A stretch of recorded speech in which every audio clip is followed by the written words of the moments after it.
picture of you looking like a star shines. And you're bright, bright, bright, bright, bright, bright, like the lights on a fight night, night. Love hit me like a mic, mic, mic. You know I'ma get it right, right, right.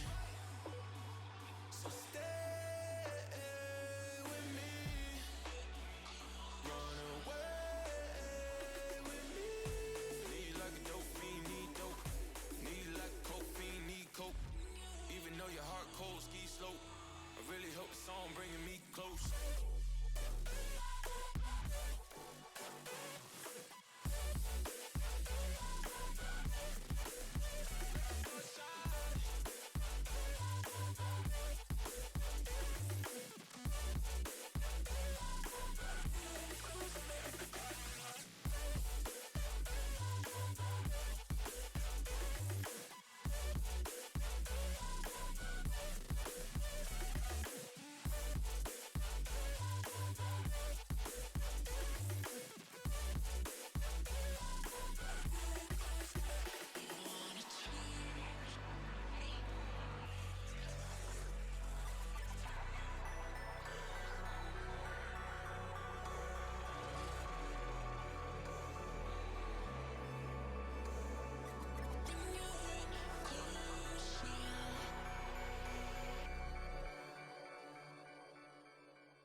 Seeing monsters out your window.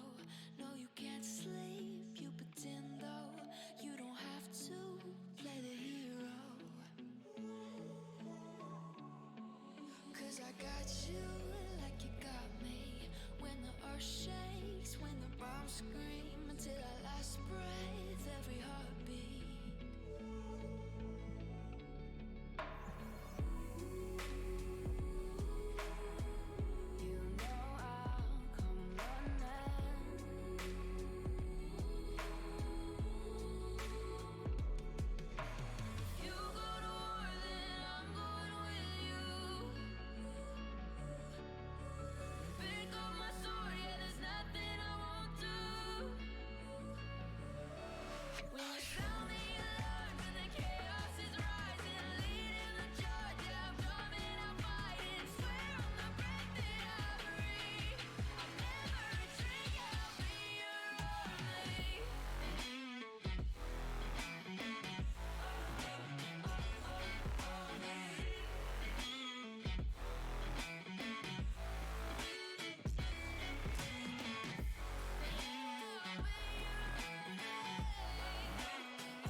Sink down and emotions feel like I never did before. Life shows him spoken reels of the movie I ignored. Blue skies on a broken sea and I'm stuck up on the shore. I never thought you could see me, but you did. All I know is we're here, that they took us somewhere. So what they say we're called falling out of line. They don't know the two of us are colorblind, yeah.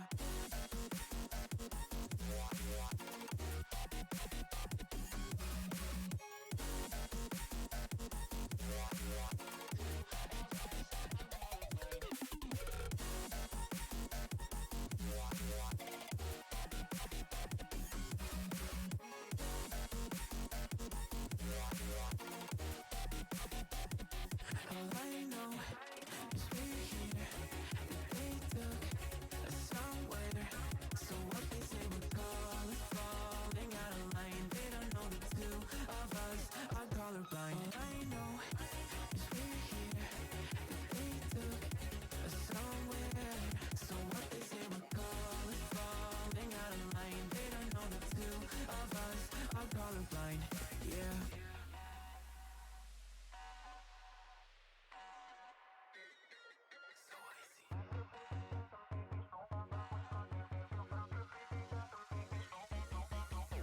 We could be the enemy and show them how it's done. Yeah, we could find a new identity and tear apart the silence. We can grayscale, we love black and white scale. Singing saints that the sinners believe in burn all that's in it. We'll take them out. We'll make them run for it and shout. Dream out the guns, I'll take the wheel. How we feel, we were made for this. Leave your mountains still and make it real, make it dangerous. Been colorblind for all my life, and they kept painting rainbows. I'm colorblind, it's black and white. It seems it will remain. And you've been colorblind for all your life, too scared to even say so. We're colorblind, it's black and white. It seems it will remain so.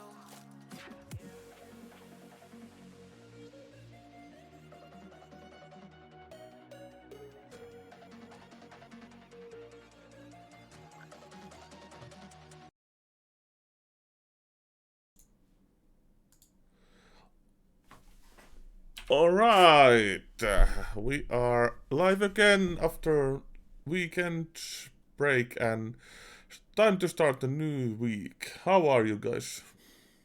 I'm feeling, thank you. Feeling very much, yes. I'm feeling very good. Yep, that sounds good. Actually, to be a little bit serious, I'm quite excited to talk about some of this CS stuff because we actually have some pretty fun stuff to go through, especially considering our Friday's podcast with Hubble. Or was it Thursday? I can't even remember. Okay.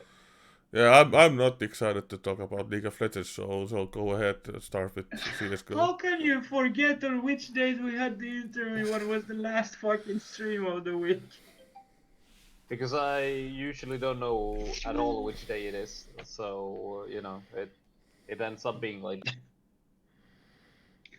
All right. How are you supposed to know what fucking day of the week it is when every day is the same? Like, I'm just saying.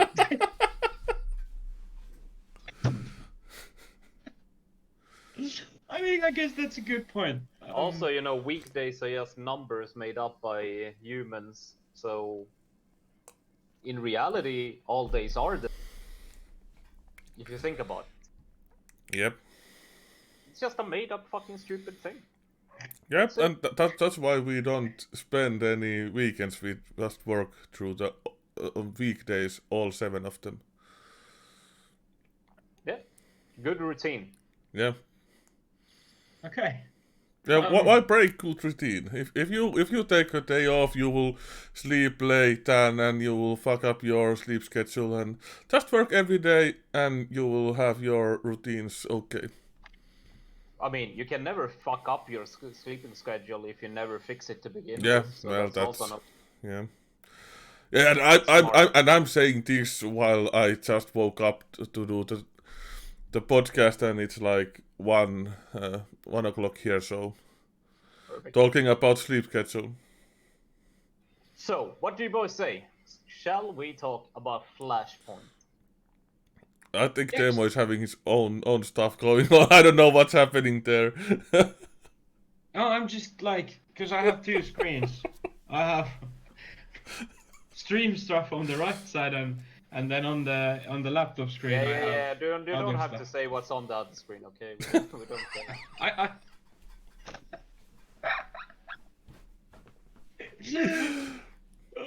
Okay, let's go over the Flashpoint.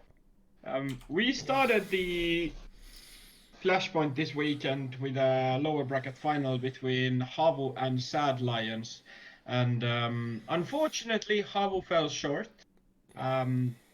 Straight 2-0. I mean, Dust was tight, 16-14 for Sad Lions, and then Mirage was a bit of a stomp, 16-5. A lot of those things that we said that Havu needed to happen for them to win didn't happen. Zore wasn't on his prime, and even like in Dust 2, Zora was kind of on the bottom side, and then in Mirage, he was the lowest ranking player of Havu, and that was definitely one of those key players who needed to be on his prime for Havu to be able to grind this out. But unfortunately, that didn't happen. Even so, this is the best result for Havu with this lineup and placing in the top 3. So, as we said during the interview, this was a win for the Havu organization per se, placing top 3. And this meant that we had final between Made in Brazil and Mad Lions. Maybe at this point you could say they became the Happy Lions after winning 2-1 over MIBR.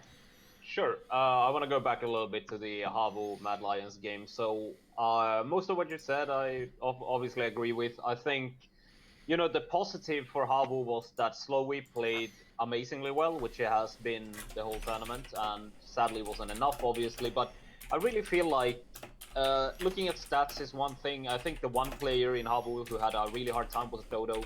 I don't know. Really, like, even if his stats are, they're not great, obviously, I still think he had a lot of situations where he sadly let his team down with missing, very, free frags, basically. So, I don't know, it was a tough day for him, and on Dust 2, honestly, Havu should have won, I think. I think they actually played better than Mad Lions big parts of the game, and I don't know. They fell really short on like the last round. They had a 4-on-3. They just needed to plant the bomb and hold their lines. You're looking at the picture, huh? Anyway, I think Havu really should have made this a 3-map series. The Dust 2, they just fucked up. They just did it. There's nothing else to it. But I still think that Mad Lions, honestly, there's a reason I predicted them to win, and there's a reason they did, because they are the stronger team of these two. I think on a good day, Havu obviously can win, but looking at the big picture, I think Mad Lions deserve to win, and they probably are just a better team right now. So yeah, the Dust 2 was tragic. I think Havu had it at least overtime, and they just gave it away. It was theirs to win. Yeah. Look, that situation at 14-14, I believe it was, they had a 4-on-3. They were about to plant the bomb, then they end up planting the bomb in a really weird spot, and nobody's checking short, and the planter gets killed. It's like that. Yeah, it was the one where Asilian got the 3 kill. It was 5-on-3, and then Asilian got 3 kills. Yeah. So in that situation, I don't think they fucked that up ever in normal circumstances. I really think that was a little bit of pressure getting to them, and they just missed out on doing what they should do, and that ended the map. But also, I mean, that's something you have to look at objectively and say maybe that's something they need to work on still. They still have ways to go, and this result is obviously already great, but there's still a lot of work to do. I definitely think there's players from this team maybe this team can succeed together, but if they don't, if they don't improve from this as a team, there's definitely individuals in this team who can make it really, really far. Like Slowy, I think he's been out of this world good. He's probably been the best player in the whole tournament, to be Well, actually, let me check something in here. Where are statistics? Stats here. I think even without looking at them, I would say, from my point of view, he has been the best player, like on an individual. Rated as top player is Muja, who played 2 maps, so I don't think that calculates. Slovy was the highest rated player. He had 1.25 rating after 26 maps played. Behind him with 1.22 is Babski with 28 maps, and Fer with 121, Shush 119, Fallen 118, Zore 115. So Slovy was the best player of the tournament, actually. Well, sure. I mean, I think sometimes stats are stats, and well, but the stats proved you right. No, sure. That's good at all. Don't argue against it now. No.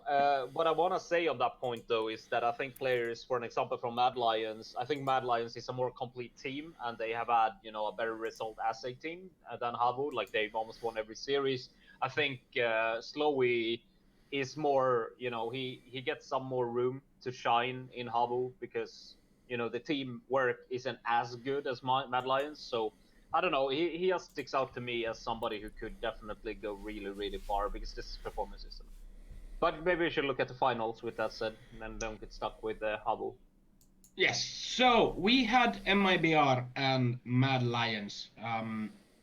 First map, Mirage, 16-13 for MIBR. Second map, Inferno, 16-13 for Mad Lions. And then we had the paint train, and it was 16-13 for Mad Lions. And the interesting part is the train, because you could say that things went south for Brazilians. Yeah, just to mention another interesting thing, I really think that, or I am really surprised that MIBR won the first map, Mirage, because Mirage is a really good map for Mad Lions, and it's been like historically a good map for MIBR, but that's a big surprise. Then obviously Mad Lions wins Inferno, which also could be seen as somewhat surprising, but I don't think MIBR has been that good on Inferno, so I'm a little bit surprised they even picked it, to be honest. But going to the train, as you said, things went south, to be very kind to MIBR, because they had a lead. They were up 12-1. Let that sink in. 12-1, and they managed to lose. That's that's a rough one. Quite crazy. It is. The CT side from Mad Lions obviously was really good, but I mean, so was MIBR. I don't know. This is normally not how Train even goes nowadays. I don't think it's, it used to be a very CT-sided map at some point. At this point, I really think it's quite even, honestly, and a lot of teams have good T sides. These teams, however, didn't. I don't know. MIBR won one CT side, T side out of 14. Like, that's obviously not okay. But very well done by Mad Lions, and I don't know. I've been predicting them to win basically since the beginning, and I think they did well. But this final series was pretty strange, to be honest. They win each other's map picks, and then Train ends up like this. I don't know.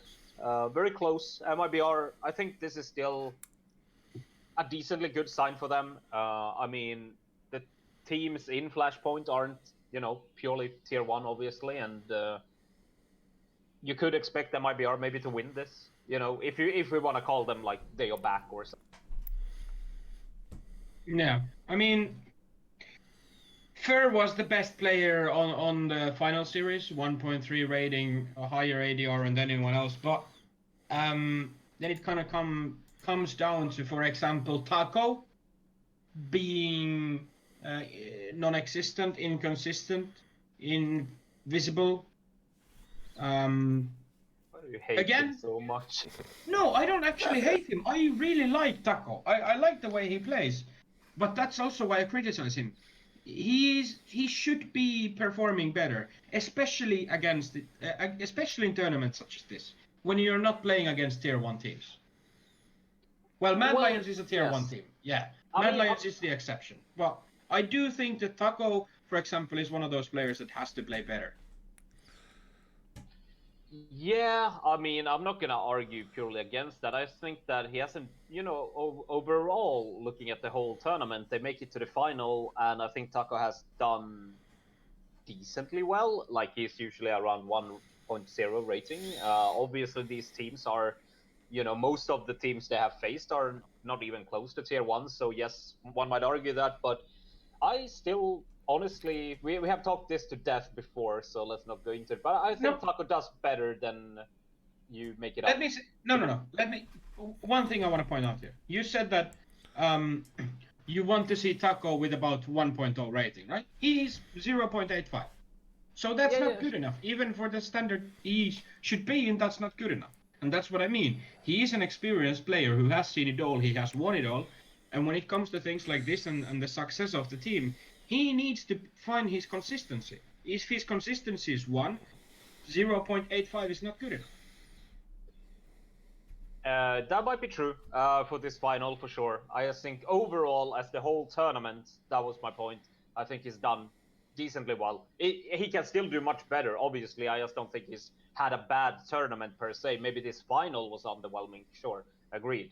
But I don't know. I give him some slack because I still think he's not the one who needs to perform in this team on a rating basis.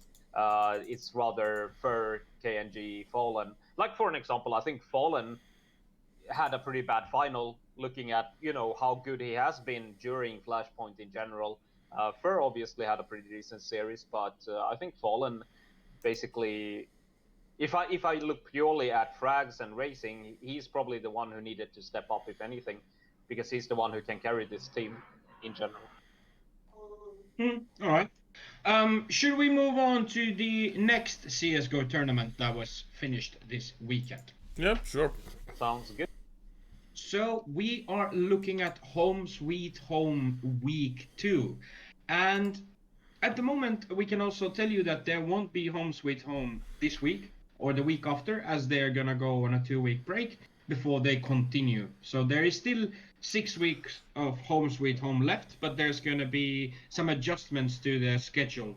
And I guess it's a good thing. But yeah, and there are open qualifiers for the upcoming weeks during this break. So, yes.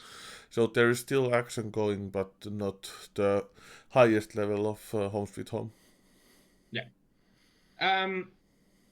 So let's go over the results of the weekend quickly and then talk about the week 2 in general. So yep.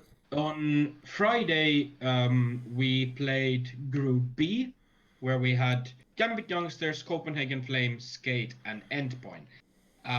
The 2 teams that made it through were Copenhagen Flames and Endpoint. Yep.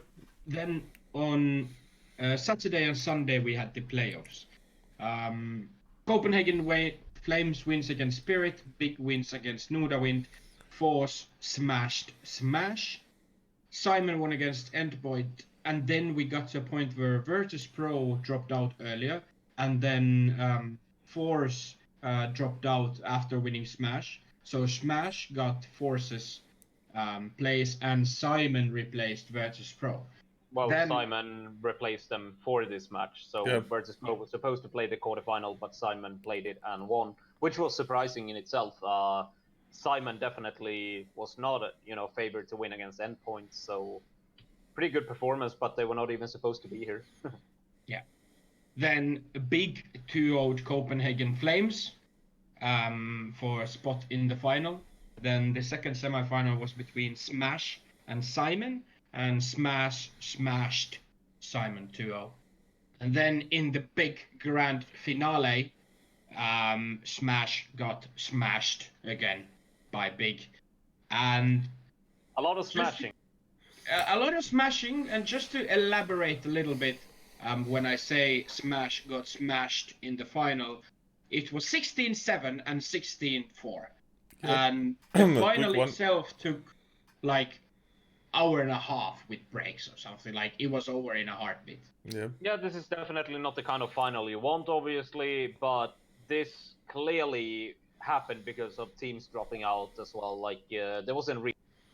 It's not like these teams have no chance against Big. We even saw Smash win against Big in the group stages, but I mean, in all realistic scenarios, Big is way better than these teams. I would like to say that Copenhagen Flames did really well to, reach this far for their first week. Yep. But I think it was really hard to evaluate how good this team would be, especially since they have a new player. And we just don't know enough. Like, all we know about them is basically their performance in Flashpoint, which was, pretty underwhelming. But at the same time, it's funny how, I need to check this up, but I'm pretty sure Copenhagen Flames ended up playing like Habu, Mad Lions, and Cloud9 or something crazy like that in Flashpoint. Yep. Let me tell you right now. In Flashpoint, they played Contact, Mad Lions, Havu, and Cloud9. That's unlucky, okay? You play 3 out of 4 games. You play against, top 4 teams in the tournament, and that's super unlucky. And I think that made it even harder to evaluate how good Copenhagen Flames actually would do in Home Sweet Home, right? And they did well, but against Big, they had no chance, and that's not a surprise. I think it's worth mentioning that obviously Big win for the second week in a row, and I'm super impressed. Like, for an example, Santares, I think everybody knows that Santares is a pretty damn good player, and in a tournament like this, he really should dominate, which he has. I have on our official MVPs, if we call them that, Santares got it twice in a row. I think he's been amazingly good. The player that has surprised me big, though, is Surson. He has been really, really good. Every single series I've watched, he has been great. And you mean Zantares? No, Surson.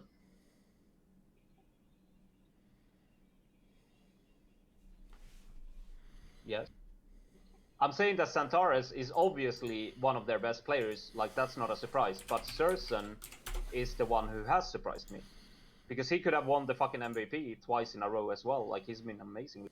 Surson. Yeah. Oh, he has been crazy I misheard you. Yeah. Sure. So I think, because otherwise I would count on like Tabson maybe being the second best player on this team, or maybe even the best. But Surson has been the one who has surprised me a lot, and he's been really, really good. I think that's a good sign for Big as well. I really want to see Big play against, better teams, tier 1 teams, because I think they can do fairly well. We saw that in ESL Pro League. They were okay. Maybe they didn't have exactly all that it took to beat the top teams, but if they keep on working at it, they have a fighting chance, and maybe we'll see some other teams coming into Home Sweet Home as well in the future, and that would make it. Yeah, I just want to say that Smash got their easiest 10k of their life. Like,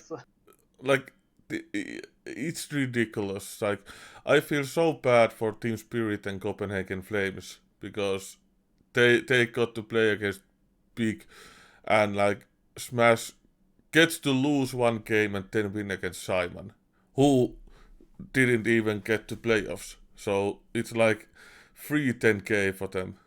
Well, so Smash were basically, how should you even put this? They lose in the quarterfinals, and then they get a free pass to the final by playing a team who's not even supposed to be in the playoffs. Yeah. Like, it doesn't make any sense. Yeah, it was so unlucky that both of the teams that got dropped out was the lower side of the bracket. Yeah. But that's how it goes, Yeah. Someone wins, someone loses. I mean, it's kind of the name of the game. But, Well, I don't agree with that, but good for them. Good for them. Let's put it like this. At least I think that however this played out, Big would probably end up winning regardless. Yep. So I mean, with these teams, Big wins 99 times out of 100. Okay, that's an exaggeration, but sure. I Let's don't go like with that. like Copenhagen Flames wasn't that easy for them. Well, it was easy this time though, like in their semi-final.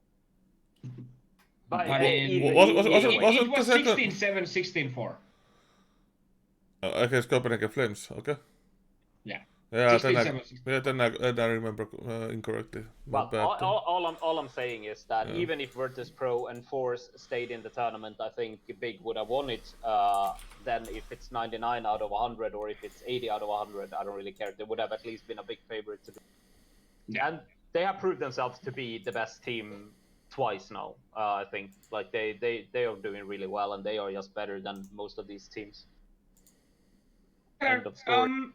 With that said, it's time to turn our heads towards Summoner's Rift and League of Legends. We have the LEC and LCS Spring Split Finals played this weekend, and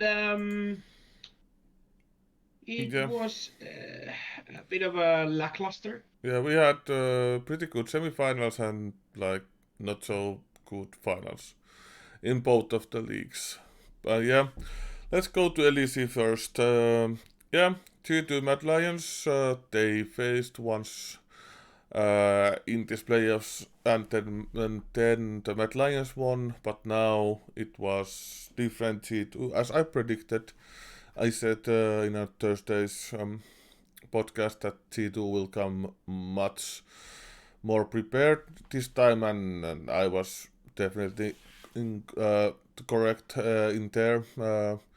Yeah, G2, they smashed both of their series. Like, Mad Lions got one map because of the fiesta these two teams play against each other, but in the finals it wasn't even close. Yeah. Well, it's quite interesting how it ends up like that, because of course G2 was favored to win it all, and then they lose in the first game against Mad Lions, which makes it like, quite exciting and what's going on. But then they come back and literally smash everybody. Yeah, but to be honest, the finals, I don't know what happened there. Like, it was not the same Fnatic we've seen. There is a history between these teams, and I think they have some mental block or something when they play against G2, because they are not playing in their own level when they are facing G2. And to be honest, I think the finals G2 was the best G2 we have ever seen, and we are talking about a world's finalist and MSI champion. So I think that was the cleanest game the G2 has ever played in their history. All right. So that's something. Decent praise. Yeah, because G2 has not looked like clean at all for the whole season, the spring season. They have been up and down. They've made some crucial mistakes. They've like come to games unprepared and stuff like that. Now that was the cleanest G2 that we've ever seen, and they dominated the whole last year, and still this was the cleanest thing I've seen from them. Interesting take from this on what you said there, because even though like the previous G2 Sad Lions matchup in round 1 of playoffs was really tight, right? And it's kind of funny that when you say G2 has not been very good at the start of this year, but now they're booming, even though they won the group stage with a scoreline of 15-3. Yep, but the 15-3, yeah, there was still up and downs. There was close series. They lost against bottom teams. They didn't really win those games. Their opponents lose those games pretty much. They had like abysmal early games, and then they just grind it out and win in the late game because of their skill level. But this time they were good from the beginning until the end. There was no up and downs in like pretty much both of these series. Like in Saturday they looked strong against Mad Lions. Mad Lions really didn't have a chance. They won the one map, but that was like well played from them, and maybe the only mistake G2 did in these two series, lose them one map.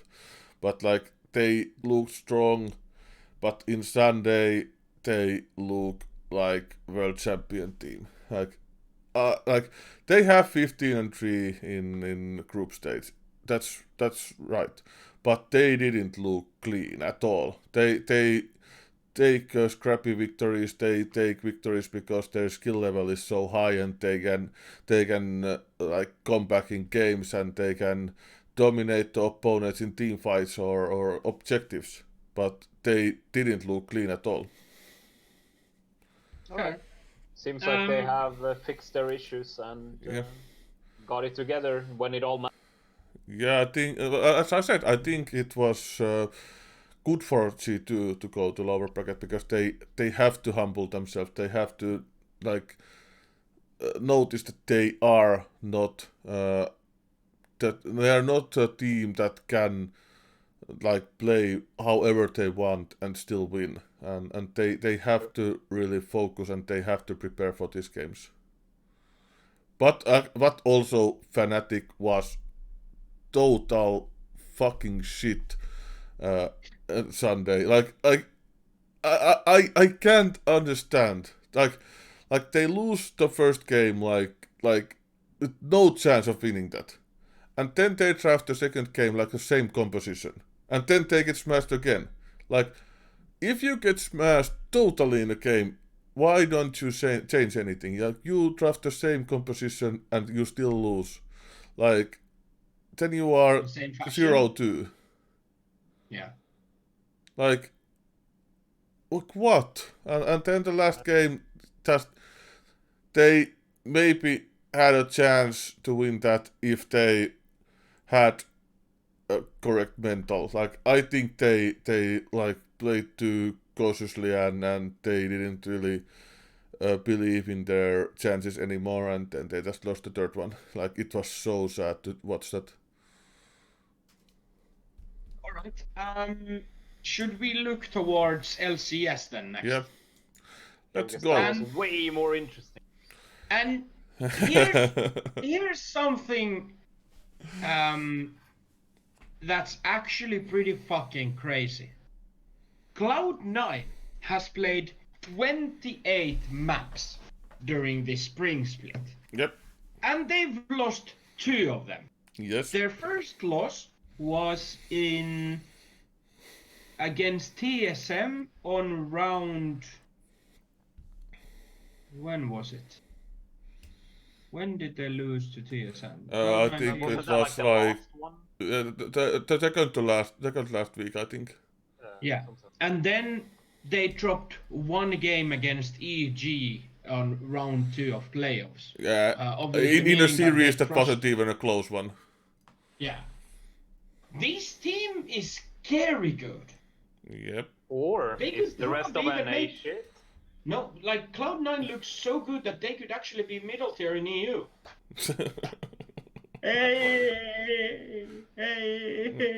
No, okay, but seriously, okay, so we can just go through this pretty quickly, I think, because this wasn't even close, right? This was a stomp. Again, like, Cloud9 has been stomping, but the question still remains, how good would Cloud9 be in, you know, Worlds right now or against international competition? Because they could maybe get out of groups in Worlds.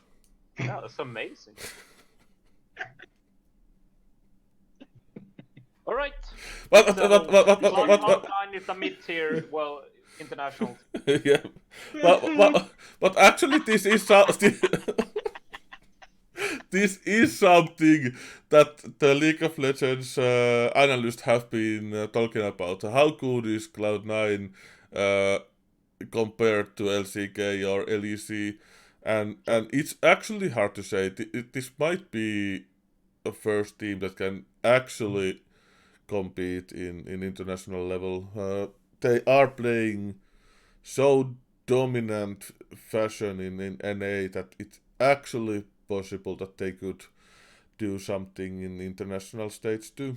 But Wait, but Janne is actually right that I think that this whole NA has been utter shit show for whole of the spring season. So there is some truth in there too that I think their opposition has been bad. Like they're like in the paper, their closest rivals are TSM and Team Liquid. Team Liquid is out of playoffs, and TSM got dropped out in round 2. Like, I don't know. Like there is massive issues with their rivals, and there are new rivals that are not even close at the paper. So yeah. Well, actually, it's quite interesting. Like, obviously, at least from my point of view, right? When a team performs like this in one league, but the teams internationally don't play against each other, I think it's actually like pretty much impossible for anybody to say how strong they actually are. Like, I think Yep. if somebody says like, okay, I know that Cloud9 will do amazingly in Worlds, or somebody says they're shit, I think they're both just lying and they both actually don't know. But I would like to like draw a parallel. If this happened in Dota 2, let's say, and teams actually just played in regions, and one team in EU or NA or China would be this dominant, I think it would only prove one thing, and that is that the league is not good. It really, like, I can't see, you know, in Dota, if we make a parallel here, if a team is this dominant, I couldn't just say straight up, this team is amazing, because Yep. it really has to mean that the other teams are not. Yep. Because there's too much randomness, and sometimes teams that are equal or equal strength, you know, it will just end up being wins both sides, because there's random elements to the game still, you know, and this seems too dominant to only credit Cloud9 for it, if you know what I Yeah. mean. And like Cloud9, it's something we could talk about like whole day, and why are they so good? Why everyone else has problems to play against them? But I want to point out that FlyQuest was a team that everybody like rated places 5, 6, even 7 in the power rankings before the season started, and they were like lower bracket playoffs team in all the rankings, and they did very well, and they placed second in this season. So that's something I admire very much, because that was not a team that anybody predicted to be the finals. And it's actually the I can show rosters here, like it's consisting players that none of the teams really wanted. Like Santorin, people thought that his career in NA is over. He's not good enough even to play in NA. Like Power of Evil got traded out from his previous team because he was not like in good enough form to play for them. Like Wild Turtle, like he's been rated like 8th or 7th best AD carry in the league. Like Solo, who played in the playoffs, didn't even get the place in academy teams before the season started. Like these are like bunch of misfits that nobody wanted, and they are now competing in very high level. Sure. So- I wanna. Can I demo first? Yes. Sure. So I think that's pretty interesting, because obviously you can credit FlyQuest with doing well. You know, of course, it's a good result. I just want to look a little bit at LCS as a whole, because, I mean, if we look at Cloud9 as a contender, at least internationally, they should be able to do fairly well. But then I think it's quite interesting to look at the rest of the teams if they have no chance against Cloud9, and the results between the other teams. Like the group stages were really close, right? So like the ninth team has 7 wins, and then it's like 8, 9, 10. Just meaning that the rest of the teams in LCS are fairly close, And then same in the playoffs. They were like trading wins against each other. Like FlyQuest played Evil Geniuses earlier, lost that, and like the other games were pretty close. It kind of shows to me, or it should at least mean that Cloud9 is very dominant and they could have a chance internationally, but the rest of the teams are, several levels below, but all of them are. They are fairly close, but they should have no chance internationally if they have no chance against Cloud9. It just has to mean that, right? Yep, pretty much that. One thing that can change for summer and for the Worlds is that Team Liquid underperformed heavily this spring. And actually the biggest thing, I think bigger than the finals in this weekend, was the announcement that our rumor, but it's more or less confirmed, that Team Liquid is selling their franchise player, their AD carry Doublelift, who is the most decorated player in NA. He's won championships more than anybody in his region and in multiple teams, and he is now up for sale or trade, and that's something that is really interesting, and it's interesting in multiple ways. Of course, you are trading like your star player. That is like important enough, but there is some real consequences here because of the corona, because you can't import any players in NA right now, and Doublelift is not an import player, so they pretty much have to replace him with non-import, and that is something that's not that easy right now, because the teams can't trade their players and take import in their place, because they cannot import any players. So moving players is pretty like rough right now. There are some rumors where Doublelift might land. Like the most I think the biggest odds is like that Doublelift will go to TSM because TSM has the money, and TSM has an AD carry import that hasn't been performing very well, the Kobe, and I think, and there is history between some of the players that Doublelift has been playing with Bjergsen and Biofrost in the past, and actually Biofrost, Doublelift's girlfriend is Team Solomid's managing employee, like some team manager or esports manager or something like that in Team Solomid. So it would be the most. There's most rumors about that. There is some other like possibilities too, but yeah, that's something I think that might happen. Actually, I have a question regarding like the roster changes in general in League, because I don't really know how it usually goes. Like for an example, in Dota2, right? So we usually see roster changes after international and so on, and then maybe like during winter there's some.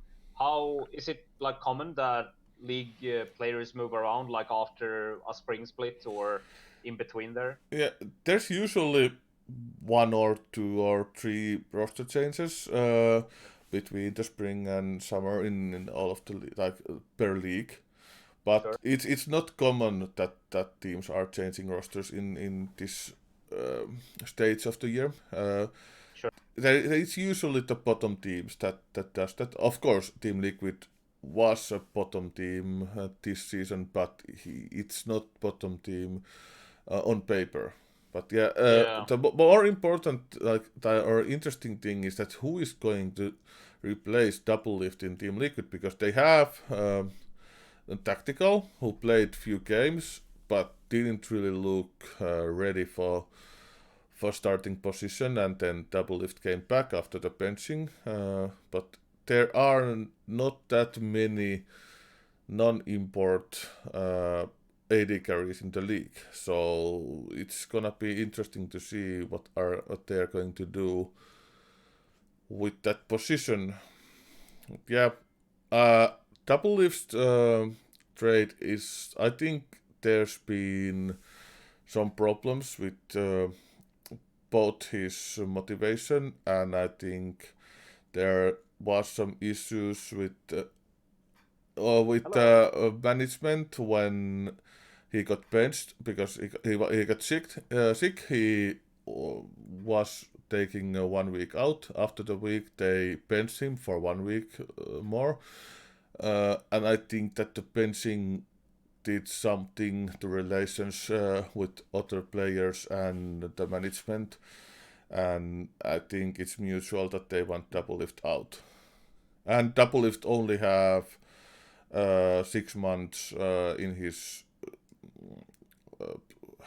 contract left. Yeah, so he would be going anyway after the Worlds, and I think they don't want to keep a player that doesn't want to play for them. So, Yeah.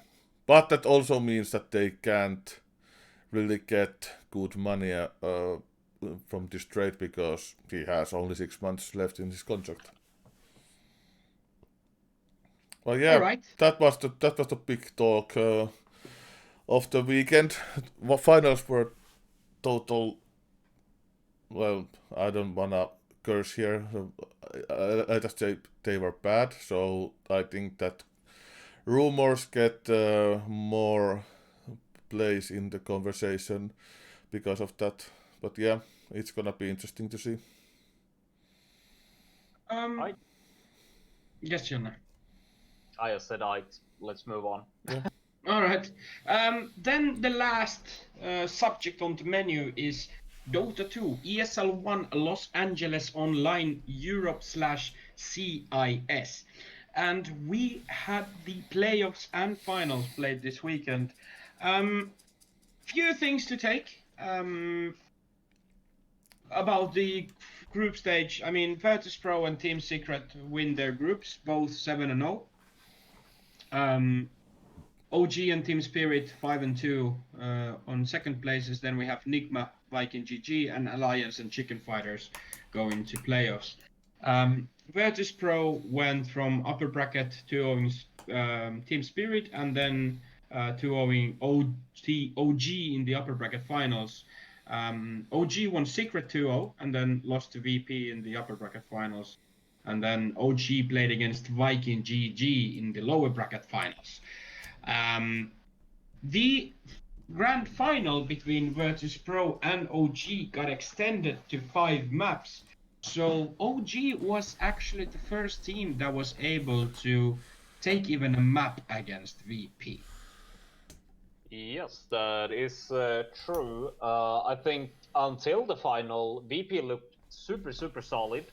Well, obviously they won the final, so they looked good there too. But before that, they didn't really have a challenge. I think the first time OG and VP played, VP also, they just looked better than OG. But this tournament in general has been a little bit, up and down because there's so many stand-ins. There's so many question marks about things. Even Virtus.pro is playing with a stand-in, and OG has 2. And I think the way OG has played in general, though, there's something amazing to it. I don't know.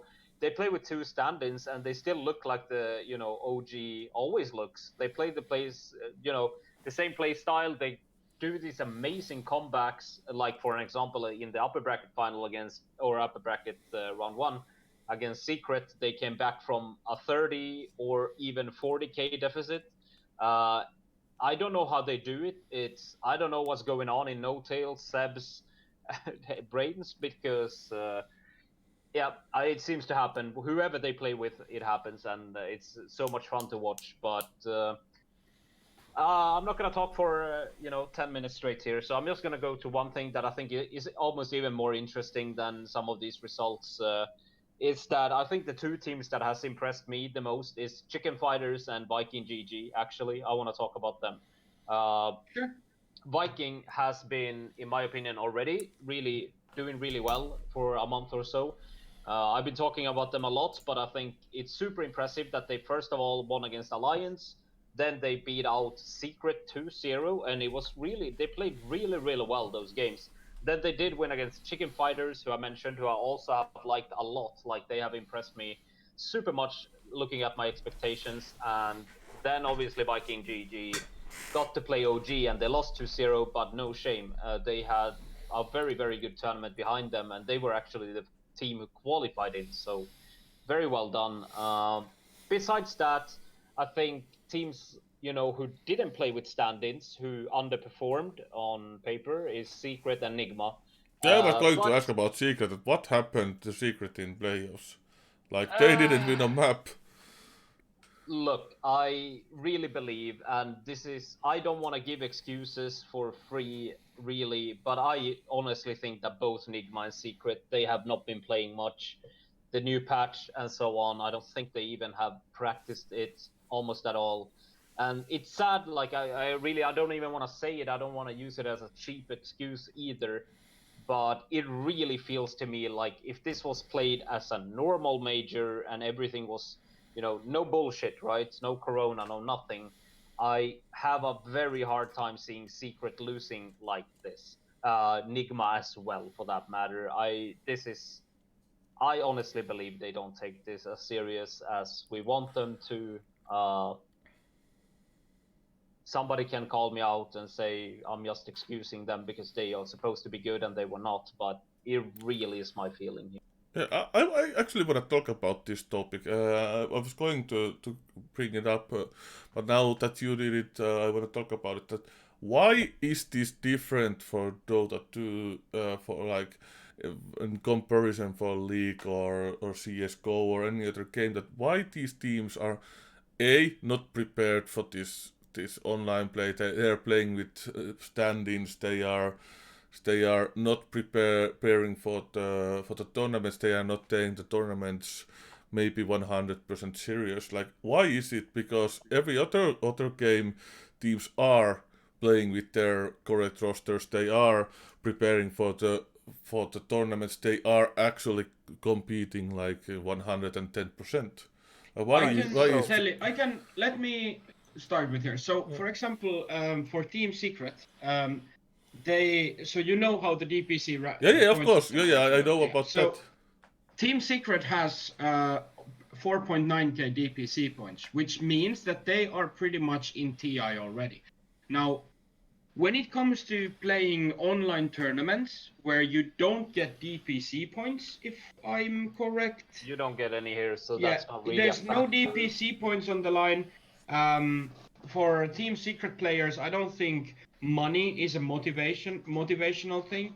And when you know that other teams are playing with stand-ins, if you don't really need the money and you have the DPC points, which and you won't be able to get DPC points, I think it definitely has an effect on the motivation and on the way you kind of prepare for these things. I mean, the mindset for someone like Secret and Nigma could be that let's just play these games, have fun, test around a little bit, and then when there's DPC points aligned, we give everything we got.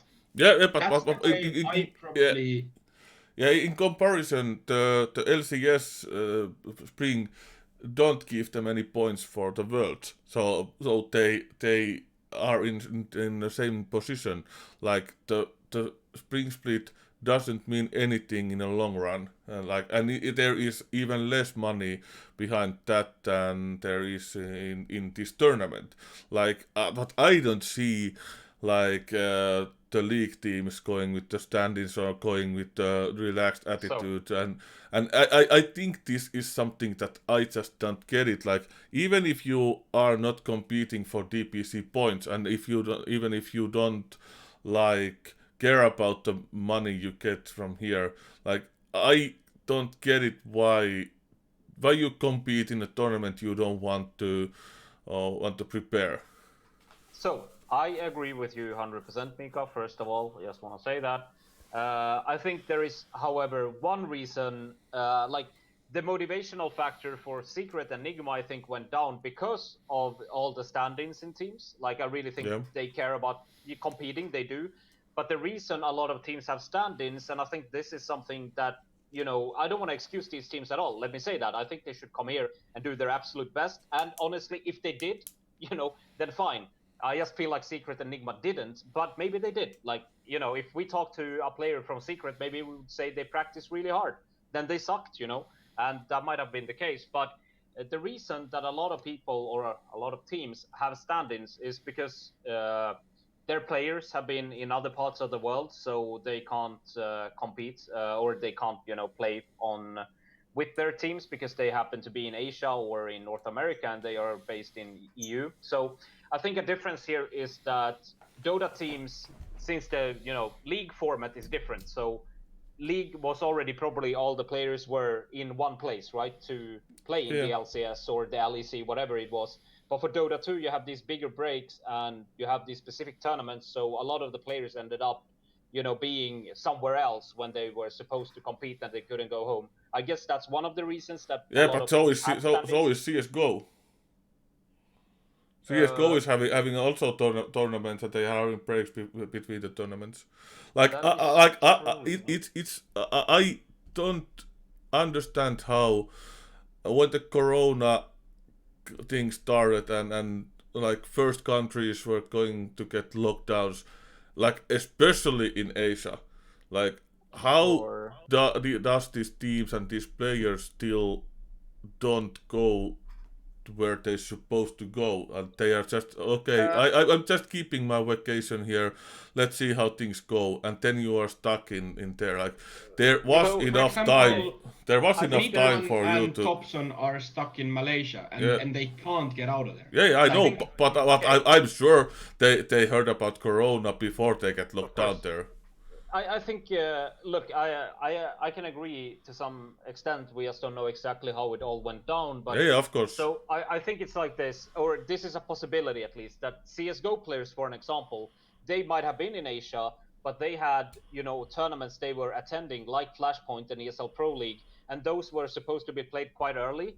For Dota 2 players, the only tournament that was relevant was basically ESL One Los Angeles, which was supposed to be very much later, you know. So yeah, of course. Maybe they ended up in that situation because of that. That's just giving them one excuse or possible excuse. Otherwise, I definitely agree with you that they should take it more seriously. I do. But I think at least some of these players ended up in a worse spot than, for an example, CSGO players because of the, you know, the planning, the scheduling. Yeah. Exactly. I understand, and I do agree that you should, like, when it's about professional sports, you should always give everything you got. But it was, I don't remember what was the last tournament before ESL One LA was supposed to be, but at the time Corona had not hit us as hard as it did. So when the players left for holidays, it was like the case wasn't that bad. And then of course, it took like within 3 days when everything went on lockdown and we got the flight bans. And if you happen to be at Malaysia at the time, for example, like I think Thompson is, he's somewhere in Asia, and I think it's Malaysia, and Mid One, you just like, when you get to a point that there's no way to get back, then you just can't, kind of. And but I mean, like let's take traditional sports for example here. Like, let's talk about like NHL players. Like, so like Sidney Crosby is having a holiday in Malaysia, and there is like outbreak in Asia that could lock down the whole Asia. Does the Sidney Crosby like keep his holiday and hope he can get back just just before the season starts, or does he take a first flight back so he can attend in NHL when the season starts? But the thing is, I don't think, I don't believe it's that black and white, you know. Yeah, of course it's not that black and white, and I'm having a conversation for the podcast sake, but I want to raise up that my concern that these teams maybe didn't take both Corona and this tournament as seriously as they should have. The thing is, I agree. Like, I'm not gonna say anything against that. Like, of course, like Teemu said, it's not all black and white. It's not, but I definitely think that this is actually one of the issues Dota has, that teams are not taking every single tournament that seriously. I think it actually is an issue. It was an issue before Corona as well. I think, all the focus is on TI. Yep. And therefore, teams are Yeah, that's not what I taking was going to say, trying to say. very many tournaments. Teams are not taking seriously at all. Even some of the majors, like the majors, has lost tremendous value since we had them the first time. The first time we had majors, they were amazing, and they were like small mini TIs basically. Nowadays they are not. Like, it's actually true. Then I can't, it's really hard to sit here and say every individual player, you need to take everything 100% seriously, 12 months a year. You can never slack off even a little bit. I can't really say that, but I do think it is actually a concern we have. I really do. And this has nothing to do with Corona. This is just in general how Dota 2 actually works, year around, even when we had proper years with everything being in. Yeah, because in my opinion, if the team takes the competition serious, when there is first rumors that there might be lockdown, they will take their players to one place and keep them together. Like, Sure. like that's what like teams in every other sports and esports and everything has done.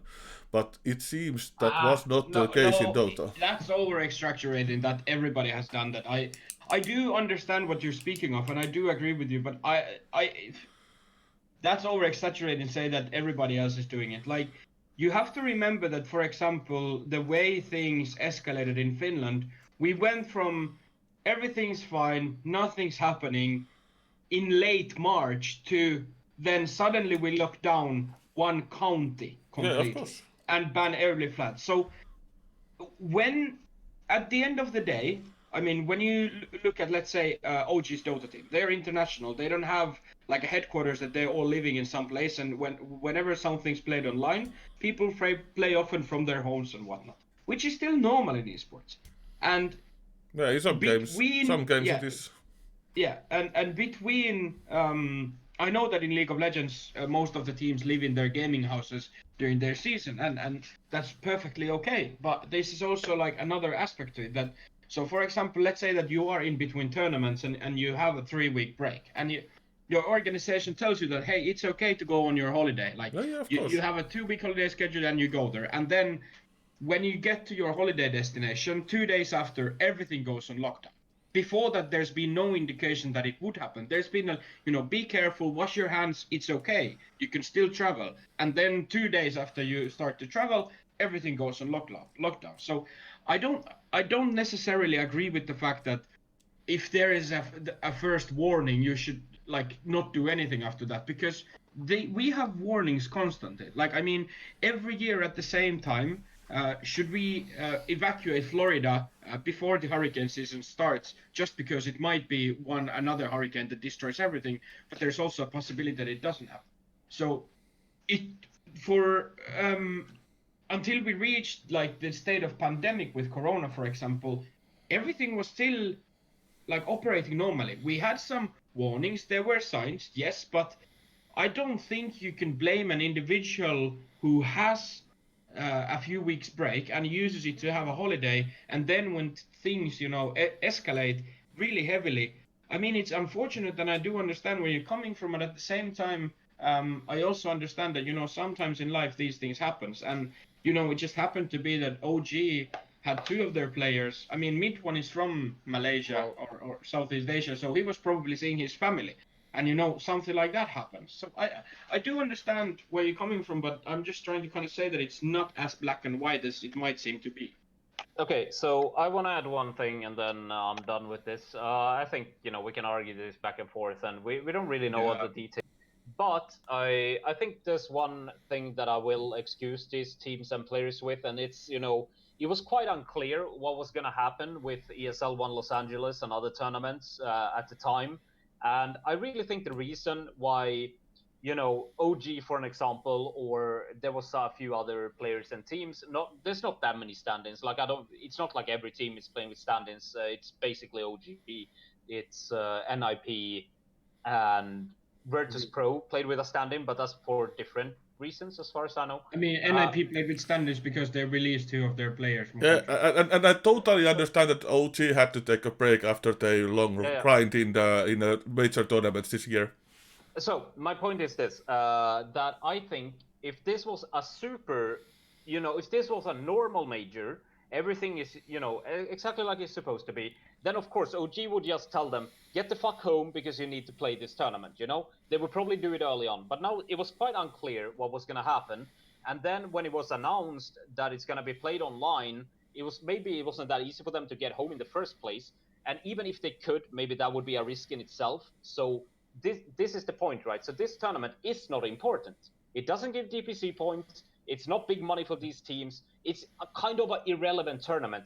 All things considered, nobody gives a shit about this tournament, further down the line. I don't want to make it sound like that, but so they probably just said, look, you can stay there, just relax, we'll play with 2 stand-ins because it all doesn't really matter. And I think that's what happened, and it's kind of understandable if you look at it like that. But I do think that the point, though, about tournaments not mattering for Dota 2 teams is an interesting one, Corona That's a very or not. good, yes. Yeah, that's a very good point. And I think that's because I really like the league system that they have with League of Legends and obviously Overwatch 2. I think now they're doing with Call of Duty too. But like an issue because the international for Dota is TI is TI. TI is like watched by people who don't give a fuck about Dota 2 because it's TI. And because everything is loaded on TI, it makes everything else a lot less interesting. Because, for example, in TI, it's only 2.5 weeks, but in those 2.5 weeks, we play the same, or even, I think, the amount of games might be more than in League of Legends Worlds, for example. And it's played in 2.5 weeks. There's more games than Worlds. So it's very intense period where you get kind of overloaded with the best possible content that you can ever see from Dota. And then kind of the rest of the year is just, then after TI is the biggest slump, and then the closer you get to the next TI, the more interesting everything comes again. So the last 2 majors usually are the ones that everybody's like, oh my fucking lord, it's almost TI, let's go. And the teams are getting on their prime again.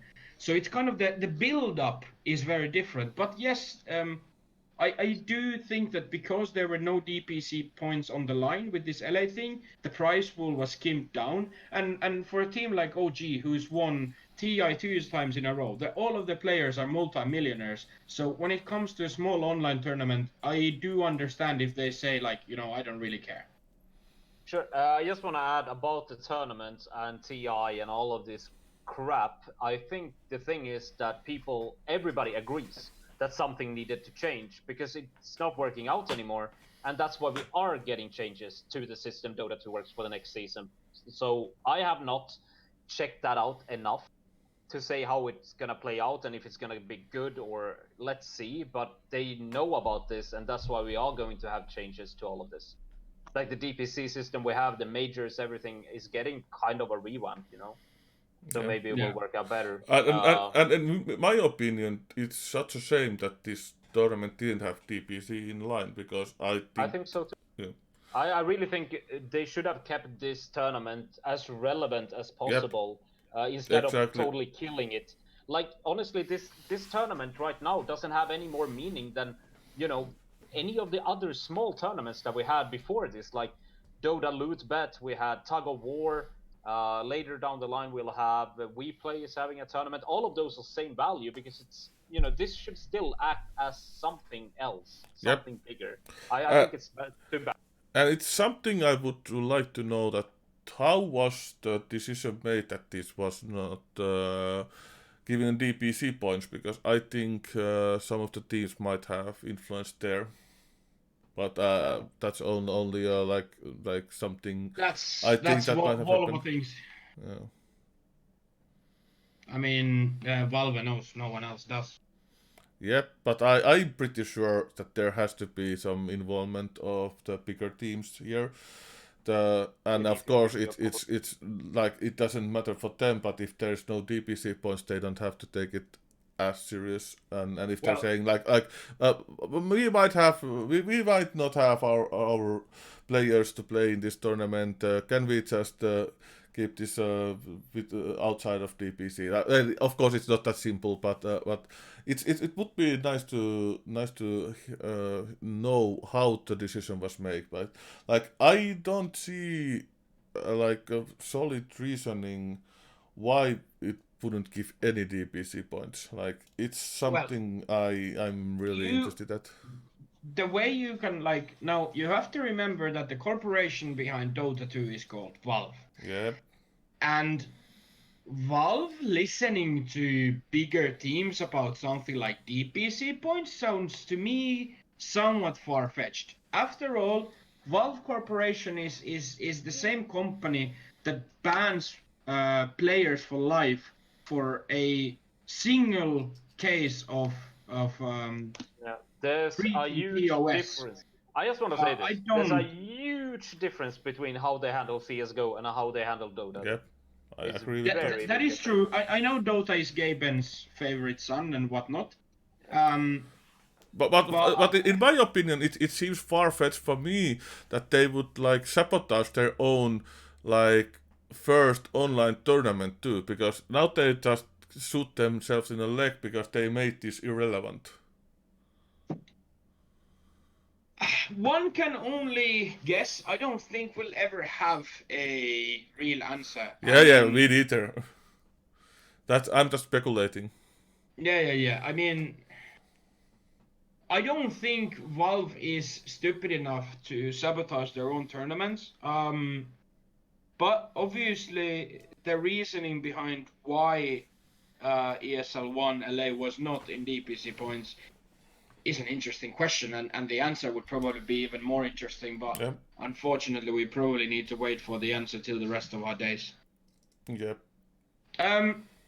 With that said, I mean, it's been a very good Monday morning. We were actually quite bright on our conversations today, and well, Janne didn't know which day it was, but now you know it's Monday, so maybe tomorrow you know what day it is.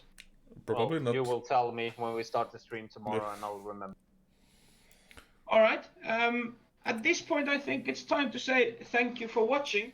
For those of you who were not present on Friday, our interview with Havu is in YouTube. It's been there for a few days already.